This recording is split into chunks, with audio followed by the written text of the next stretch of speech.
waiting for heroes? Are you waiting for sunset? Hey guys, welcome back to another Q&A question weight loss series. Today's question is about intermittent fasting. So people ask me a lot about this. I have, expressed that I think intermittent fasting is beneficial in the past, and I just wanted to talk about it a little bit today. So there's different diets that promote intermittent fasting. I think the warrior diet is one where you pretty much don't eat all day and you have one meal at night. There's also the 5-2 diet, I think it's called, where you eat as many calories as you can for 5 days, and then 2 days you eat 500 or something like that. So intermittent fasting isn't something new. It's something that we have done our whole lives. It's something that, the body naturally does.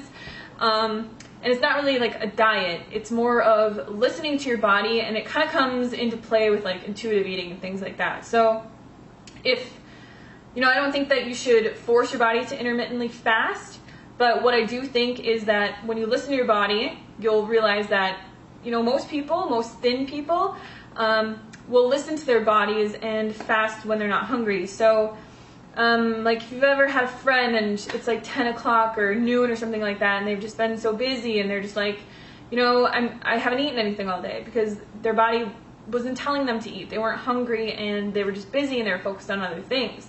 That's kind of an explanation of intermittent fasting. So if you go to bed, or you say you stop eating, you eat dinner at 5 p.m., you wake up and you don't eat something till 8 p.m., you'd technically be intermittent fasting for 15 hours. So from 5 p.m.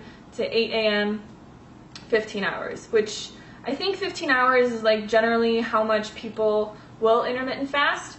The biggest thing with this though is people are very brainwashed from diets, from the media, from having to eat 10 mini meals every single day, or else your metabolism is going to slow down and you're going to die, right? We've all heard that you need to eat 10 times a day and you need to eat consistently or your body's going to go into starvation mode. So the only thing that I really have to say about this is just listen to your body. So if you wake up in the morning and some diet or some person or whatever is telling you that you need to eat at 5 o'clock in the morning or else you're going to go into starvation mode and die, but you're not hungry, just eat when you're hungry. So wake up in the morning, drink a bunch of water, get your body hydrated, and then wait until you are hungry to eat your first meal. Your next meal, wait until you're hungry to eat your next meal. So a long time ago when we were roaming the planet, when we were not living by the standards of society and all their brainwashing and diets, we didn't have 3 meals a day. These were put into place by the marketing of America to make us form our eating habits around certain times of the day, which helps, the restaurants, it helps the fast food industries, it helps sell more food in grocery stores because people are well, what am I going to have for breakfast? What am I going to have for lunch? What am I going to have for dinner? And it's all these different types of foods. So you have your breakfast foods, you have your lunch foods, you have your dinner foods, and generally those are what people, at least in, America, on a standard American diet, will eat for those specific meals. They'll wake up, they'll have yogurt because it's a breakfast food, or they'll have oatmeal or fruit or eggs with bacon or something like that. They'll go out to eat and they'll get a huge bacon and egg platter or whatever. For lunch, they'll have a sandwich or something like that they'll bring to work with chips, or they'll have a hot dog or something that's more of a lunch type meal.